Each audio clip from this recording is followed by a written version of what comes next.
The COYGIG Pod on OTB Sports, in association with Cadbury. A player and a half deserves a glass and a half of support. Tall pocket goal! It's what dreams are made of. They are going to the World Cup Finals! Hello and welcome to the latest episode of the COYGIG podcast. Kathleen coming to you for the final time from Brisbane and Australia, as Ireland have just completed their World Cup journey with a 0-all draw against Nigeria. To reflect a little bit on this game and the players and the feeling around the place this evening is the one and only Irish legend, Emma Byrne. Emma, how are we doing? How are we feeling? Very good, very positive. I suppose it is a bit of a mixed bag, to be honest, because I'm super proud of the girls, obviously, and I think they've really, made us proud, and we can be extremely proud of them. I think they've competed, and for a first World Cup, I think they've done excellently. But then you think of how close they were, and what if this, which is a great sign. We always want more. We always want better. And I'm glad we're actually wondering, what if something had gone different? Would we be celebrating qualification? But at the end of the day, if you'd asked us this a month ago, 2 weeks ago, we would have been happy enough, I think. We would have been happy enough with it. Yeah, I was talking to someone earlier and they kind of put it to me like, a bit like you were saying, if we knew that we probably would lose 2 games quite tightly and then draw one of them, we would be happy enough. But then they kind of pointed out, would we be a little bit happier if maybe there'd been a few more moments of the game? So like, we had a couple of them, to be fair, from Courtney. She certainly performed quite well and like gave us a couple of saves that kept us in it at different times. We obviously had it with the Katie goal as well, where we had the moment to just kind of absolutely explode. Do you think we would look back on the tournament a little bit differently if there'd been a few more options to do that? Well, yeah, I think so. I think if we had, even if there were big score lines and we were scoring absolute crackers, but we weren't expecting that, were we? I mean, I certainly wasn't, watching Ireland for how many years. We have never really seen that. So I think that would have been a little bit too much to hope for. And to be quite honest, I think, I'll say it again, first World Cup. It's the first time a lot of these girls had played at this level over a small period of time. And I think they've just done brilliantly. I really do. So looking at the game tonight then, because we have plenty of time to reflect on the general outlook of the tournament, what did you make, first of all, of the squad that Vera put out? I think like a lot of people surprised to see Liliag and Rusha playing in the same team. It's not something we normally see. Denise obviously playing up a little bit higher. Was chatting to her after the game, and it's safe to say she actually found it really hard to hide the fact she was so delighted that she was back in a position that she like enjoys and thrives in. I think if she had her choices, she possibly would have played there a little bit more throughout the tournament. Yeah, I mean, I really like Lily. She definitely balances out the midfield in terms of physicality and getting in their faces. Obviously, we love to see Denise a little bit higher up, and I think Rusha had a really good game, sitting in a really good tournament. Even like I think you could stretch it to. Yeah, but Rusha's qualities are: she's a footballer, she's techers, she gets on the ball, she looks like a footballer, she's a clever, intelligent player, but we never ever see that side because she's always defending, basically. And even though she's holding, she's a little bit deeper. We were on the ball a lot. Like, we enjoyed the ball much more than what I've seen in against any top 15 teams in the world. And I think Rusha just showed her quality. Like, she's a different type of player than what we normally have. Like, she loves to get on the ball. She's very, very good at spraying it. She's really good at passing the ball. So I was really happy for her to see that side of her game. And I think we can always appreciate that kind of player, can't we? Because they're quite hard to find. So I thought that was really good. I really enjoyed watching her play. And I just think in general, the combination play between KE, between Rusha, between Denise, and I think Lily allows that to happen because she does cover them. And she is quite grounded, and she does break up play a little bit. So yeah, it was really good. It was really nice to go out on a high like that. If we'd have won, it would have been like just, out of this world. But the fact that we played well, we played some attacking football, and we showed a bit of flair. Like, I thought it was brilliant. I thought they were really brave, and I thought it was, it worked out really well for us in the end.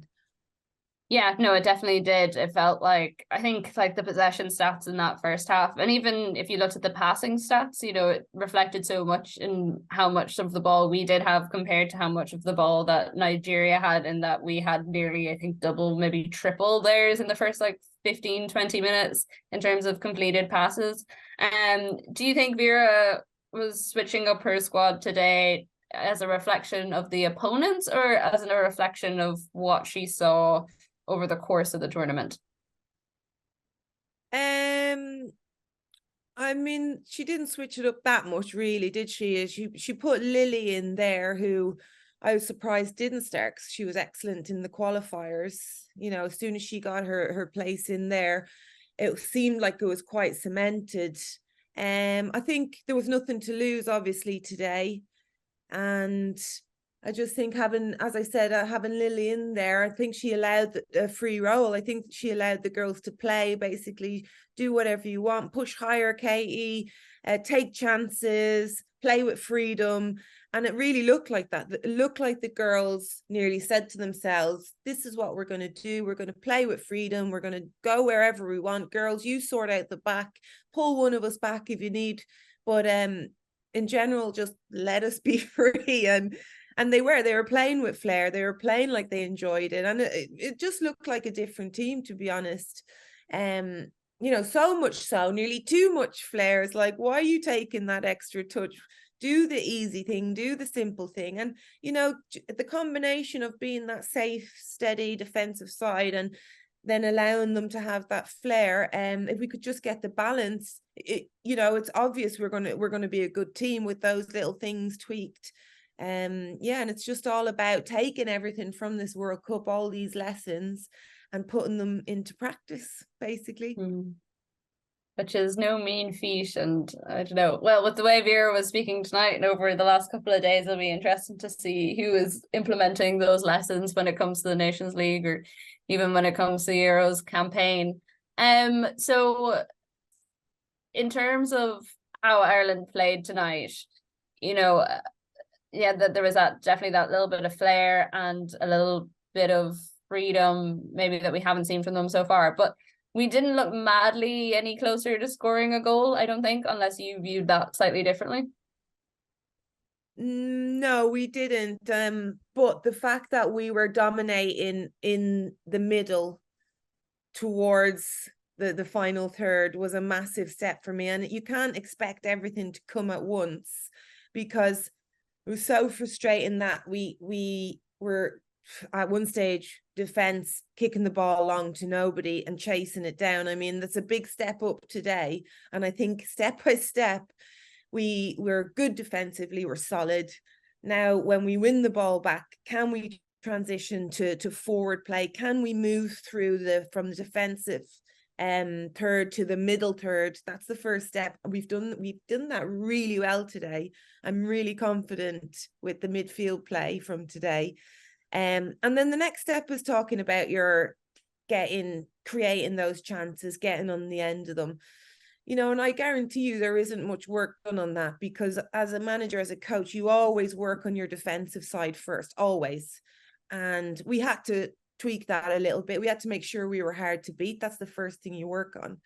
So the last thing you work on, or one of the last things, is that you work on your attack and play, and then you talk about your whatever you're going to do, whether it's counterattack, whatever it is. And that, that's something that, again, it's positive, because with Denise, when Denise was getting up there, like, she was getting into lovely little areas. Then we're talking about decision making. We're talking about when to release the ball. Then we're talking about when to make those runs, because your wingers, when they're going to release the ball.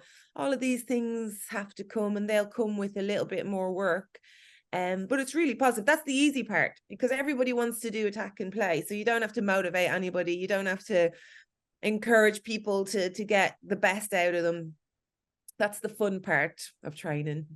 Unless you're a goalkeeper. Well, I was going to say that was going to be my next follow-up question was what about the goalkeepers in that situation? And I don't know if you saw this, like, I don't know if it showed up on the TV, but it was around like 70-ish minutes and Katie was kind of shouting at Vera, asking her to bring on some fresh legs.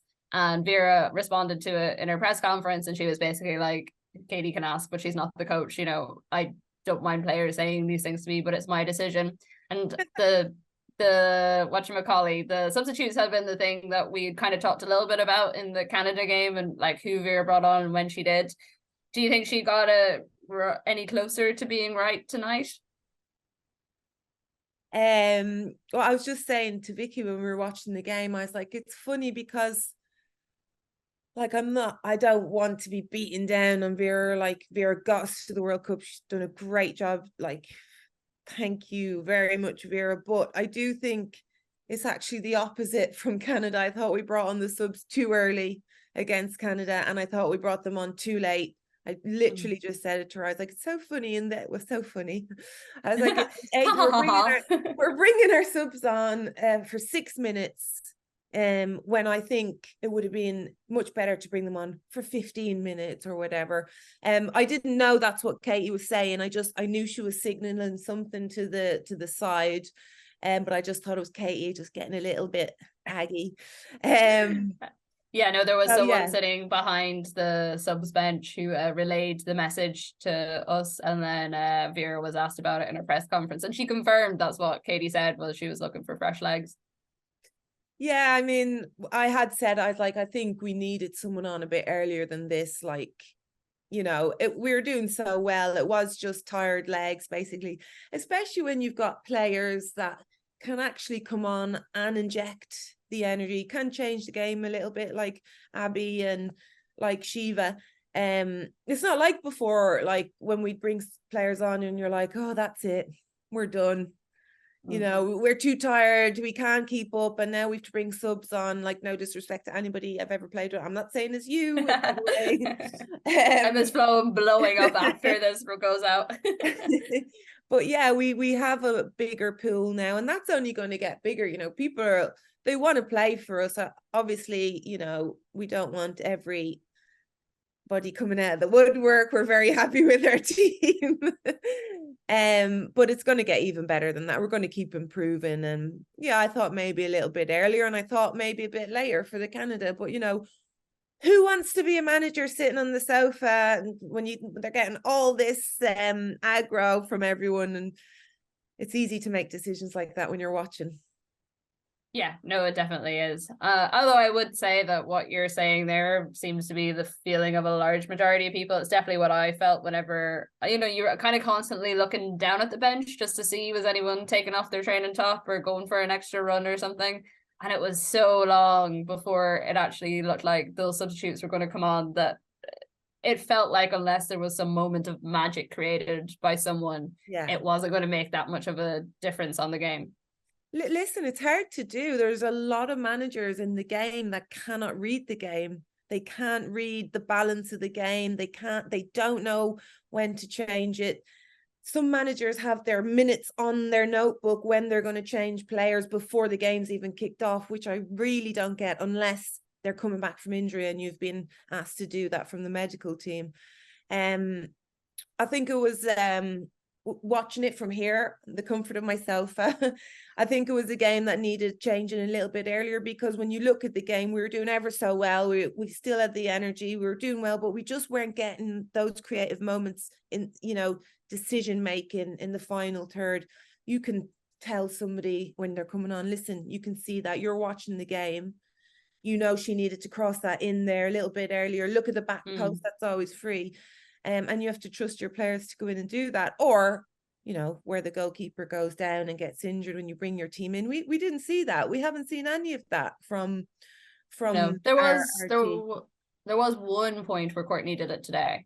Well, not her, she was receiving treatment, but there was one moment where she went down and received treatment for a couple of minutes and the team went over to Vera for instructions. Right. Yeah. Half, maybe. Okay. Yeah. Well, there are times when you bring them in and you change it. And I thought around the 75th minute was the time to do that, even the 70th minute. You know, I don't think we were going to beat them 2-0 at that stage, but just to try and push for that goal, just for our sakes, watching is something to cheer about.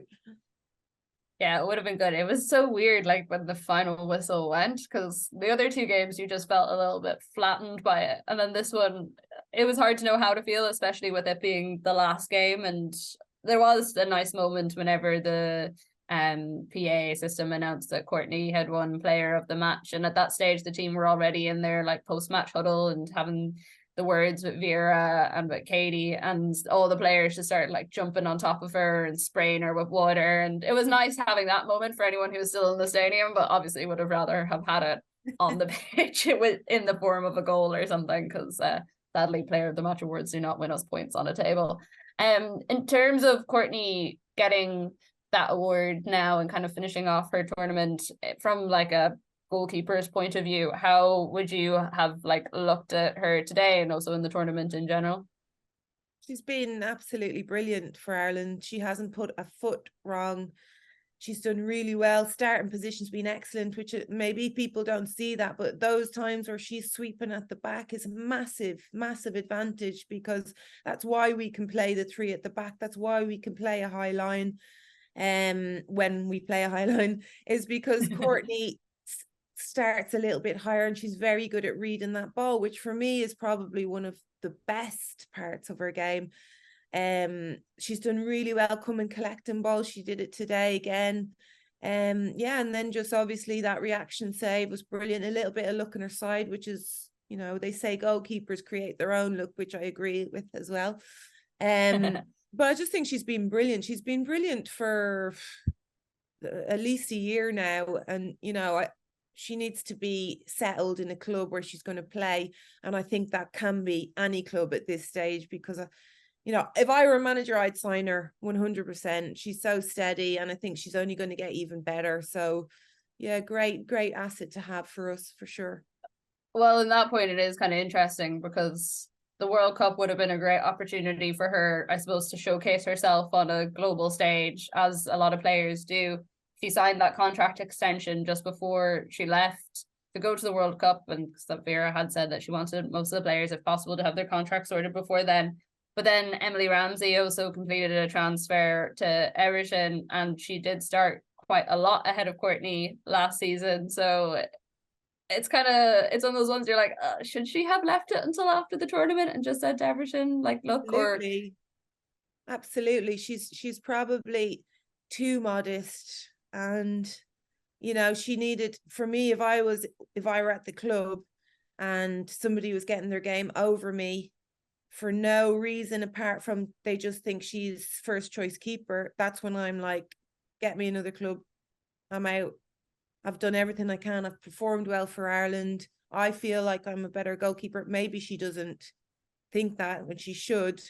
I'll be looking for another club, somewhere that the manager has faith in me, because you're right, Ramsey has been chosen over. Ramsey would be number one goalkeeper as far as I'm concerned. And it's very difficult to change that. And there's no way she would have signed for Everton if she's not confident she's going to play. As in Ramsey, she wouldn't have signed, especially if she knows Courtney Brosnan has already signed. It's different for Courtney. She didn't know another goalkeeper was going to sign. So, okay, let's sign this, fine, and do my best type of thing. But if I'm a keeper going into a club, I know that another keeper is signed, I'm confident I'm going to play if I'm going to sign. Yeah. So, yeah, it's difficult unless she goes out on loan. Yeah, you would feel like it's unlikely, considering that the rest, whoever else they have there, is definitely not of the standard of Courtney, and why go out on loan when you could probably be a starting keeper somewhere else. But maybe she has this all figured out. I mean, time will tell. I got a message into one of my WhatsApp groups this evening that Man City went back into pre-season training today for all the team or players that aren't at the World Cup. So their result season is not that far away with that already happening. No, they're back. They're back in training. They've been back in training. Man City might have started today. Arsenal were back before with the injured players coming in. Brighton are starting next week. So yeah, it's all kicking off already. So there's the holidays. No more holidays. Just in case any of you at home thought that you could relax or, take a bit of time off from football, do not worry. There's plenty of it still to come, and it's all happening very fast. Another one that I wanted to mention today was, I think this is the only time I've seen it during the World Cup, but Niamh Fahey, when she was coming off for Diane Caldwell coming on those last couple of minutes, which, not to be harsh, did feel a little bit like a World Cup appearance, but there was a standing ovation, and I kind of tweeted about it at the time. I was like, which you could look at it as a standing ovation for Niamh coming off or Diane coming on, and both players just being massively respected. But I suppose looking at both of them as stalwarts of this team, how would you reflect on that as like the crowd reaction to those players? Yeah, I mean, well, as you said, both of those players have been there since day one, as far as I'm concerned. In my career, they've been there since day one. I thought Niamh had a great game, so I wouldn't be surprised if it were for Niamh. She was, I think she had a great tournament, to be quite honest, considering she's just come back from injury. And I think she got better and better as the tournament went on. And today's performance, I think, just basically was the cherry on top. I thought she was absolutely excellent. So I wouldn't have been surprised if it were for Niamh Fahey, because I think she definitely deserved it. But then, as you say, to bring Diane Caldwell on, I don't know if she said it, but it has to be her last World Cup. Like, am I saying something here that's really going to be offensive? I mean, whenever she's been asked, she's been like, oh yeah, you never know. But like, I think the general consensus is that, yeah, it's not. I don't want to retire her, but generally I think it's going to be her last World Cup. So it was great to see her get on. And I know it was just for the appearance, but there's nothing wrong with that. She can say she actually played in a World Cup, which is something that I'll never get to do. And nobody will get to do from my generation and previous. So yeah, it's there's nothing wrong with that whatsoever. You never know, Emma. You could be there on the bench one time leading us to a World Cup. There's still time yet. Listen, if I'm on the bench, I'm going on the pitch. I don't care what anyone says. I'm just like, put me on there. Even if my knees don't bend anymore, I'm going on. Suddenly there's a penalty call and Emma's just like, send me on. I'm ready. I'm ready. Well, I definitely would fill out the goal a little bit more than Brosnan. So like chatting to a couple of the players tonight after the game, definitely a different vibe to them. I mean, like Denise in particular is one who sticks out. She was devastated after the Canada game, and she said she was upset and disappointed today as well, but you could even see chatting to her, she had like a little bit more of a life to her, a little bit more of excitement, and obviously felt like she said herself that she thought that was the best game she'd played all tournament, and that she really hadn't got into the swing of things, which I thought was like very honest from her this soon afterwards. I think a lot of people would have said it, that we haven't seen the best of her this tournament in the way that we could have. So like, when you've gone through like such a hype, like for those players, what do you do now to kind of take yourself down? They'll have the homecoming in Dublin on Thursday. I think that's set for like 6 or 7 or something. It hasn't been confirmed yet, but if you're around Dublin, keep that evening free. But then, I mean, some of the players have like a week off and then they're going back into like NWSL season. But like, Denise will probably be one of those players. And then other players were straight into preseason, other will have a little bit of time off. How do you process this and deal with the kind of massiveness of it all and having such a little time to process? I did think, who was it? I think it was Niamh Fahey saying it, that Lucy Quinn said that she's going to start talking to herself. She got so used to having like 20 odd people around for 2 months there was always someone there, that she was just going to start talking to herself in the mirror because she wouldn't know how to adjust. Yeah, I mean, it's football, isn't it? Like this is what happens. You go from one game to the next, and yeah, of course, playing in a World Cup is obviously a much bigger stage than your first WSL game, but at the same time, it's a football match. You're always thinking about the next goal, the next target, the next game, whatever it is. Obviously they're going to have a little bit of time to reflect. They won't get any holidays though, I don't think, which is a shame, because I think they kind of need it after that, to be honest. But yeah, it's about being in each other's company for so long, and And they'll definitely miss that. I remember coming back from camps where we might have had to play 2 or maybe even 3 European games. So we might have been together for like something silly like 20 days. And when you do come back off it, you really miss each other. And there's something about the Irish as well. There's nobody like us, even if you're going back to your club and you have 1 or 2 Irish girls. There's nobody like the Irish in a group and a team sense. Like we're so together. We're such good fun, basically.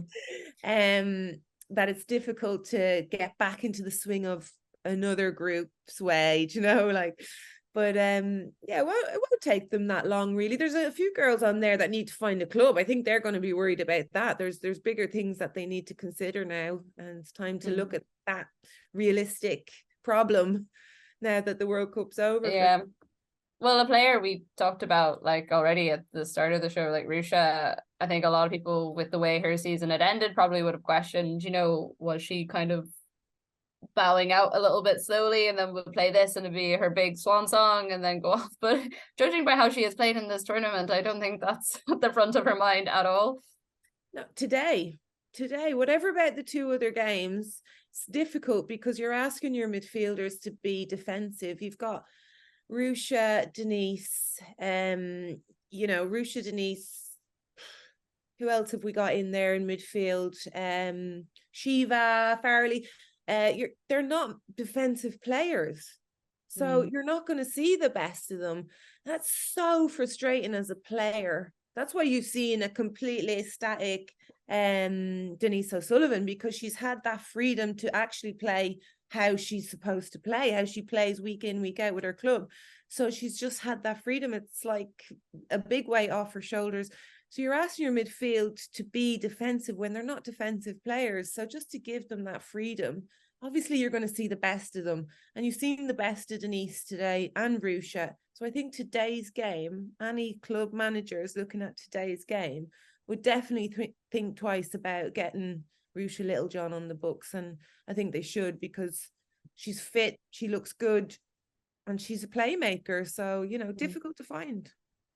No, she has definitely played with a fire in her belly over the last couple of games and given her all very, very much. I mean, that was one of the positions going into this tournament where we thought maybe it could be Lily Agg stepping into it, but I think she has well and truly claimed it throughout the entire tournament. So for this team now, it's all over in terms of this World Cup, but plenty of lessons to take into the next qualifying campaign.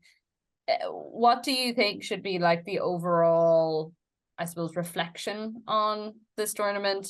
And now, like in this direct moment, and then I will ask you again in like a week's time when we've had some time to sleep on it and kind of, think on it. The thing is, we can play in a 3 at the back. It is possible. So I don't ever want to talk about that 5 at the back unless we're playing against I was going to say Spain, but they look pretty dodgy at the moment as well. Unless we're playing against a France or, a really USA, a team that we literally are trying to keep at bay. But we can play a 3 at the back. We can play higher up the pitch when we're confident and given that freedom. We might take a couple of hits at the start, but we will grow into it. And it's the best way to give our best players that limelight and to build around them, because that's what everyone does. Everyone takes their best players and they build the teams around them. And we have Kate McCabe, we've Denise O'Sullivan, definitely should be building around them. And Kira Caruso, for me, is one of the best players to hold up the ball. So it's all about just finding out what's the best way for us to play, which I think we finished today doing that, and perfecting that and getting that right and playing like that and telling our players this is how we're going to play, get used to it, get comfortable with it, and that's it really. I thought Heather Payne is a great addition to that right side as well. So much energy. Yeah, I thought she had a really good game today, and there's actually some interviews coming with her on Off the Ball over the next few days, so keep an eye on that. Some interesting stuff in them about her future, because again, another person who is looking for a club now that she's finished up her collegiate career. I know Denise O'Sullivan was trying to get her to join North Carolina, but we might get to see her a bit more over this side of the water, which would be fun too. Emma, thank you very, very much once again. I hope you have an excellent rest of your day. I have no idea what time it is over there. It's like past midnight here, and that's all I know. 20 to 4, and I've been awake since 4 o'clock this morning, so I am pretty exhausted too. I was doing the Japan-Spain game. Yeah, I was going to ask you about that because obviously you are a resident Spanish expert. What happened? Oh my God, what a game. I mean, it was nearly as good as Colombia winning yesterday, but it was just incredible. What a game. It's a coach's game. Any coach would just really appreciate that game, how Japan set up. They set up in blocks, and it was the best defensive display I've ever seen from any team. Wow. And just the counter attack. They had 4 chances on goal, 4 goals. Like, talk about efficient. Yeah. And we need to learn something from them. efficient. They're tidy, just the personality. The game was the Japanese personality. Efficient, very neat, very tidy. Thank you. Results. Goodbye. Brilliant. Yeah. It was something to behold. I didn't know quite what was going on. I was watching with a couple of people around me, and everyone was like, we're all seeing this, right? So I'm not just hallucinating for this, but it was a very, very impressive performance. And of course, just because Ireland are out, that doesn't mean that the COYGIG crew are out. We will be continuing to bring you updates on the rest of the World Cup, same as we did with the Euros last year, because we don't want the party to end now. There's no point in it. Please do get any thoughts that you have into us at the COYGIG Pod on Twitter, whether it's about the game today or about Ireland's tournament so far. Even just let us know how you watched it. Let us know how you enjoyed it. We want to try and live out this experience for as long as we can. The COYGIG Pod on OTB is brought to you by Cadbury, official snack partner to the Republic of Ireland women's national team. Thank you so much, everyone, for listening. Thank you to everyone as well who came up to me out here in Australia and said that they really enjoy listening to the podcast. It does mean a lot, and we always love hearing that we're not talking complete rubbish and people are enjoying. So thank you for listening, and we will be back in a couple of days with our general preview for the knockout stages. The COYGIG Pod on OTB Sports, in association with Cadbury. A player and a half deserves a glass and a half of support.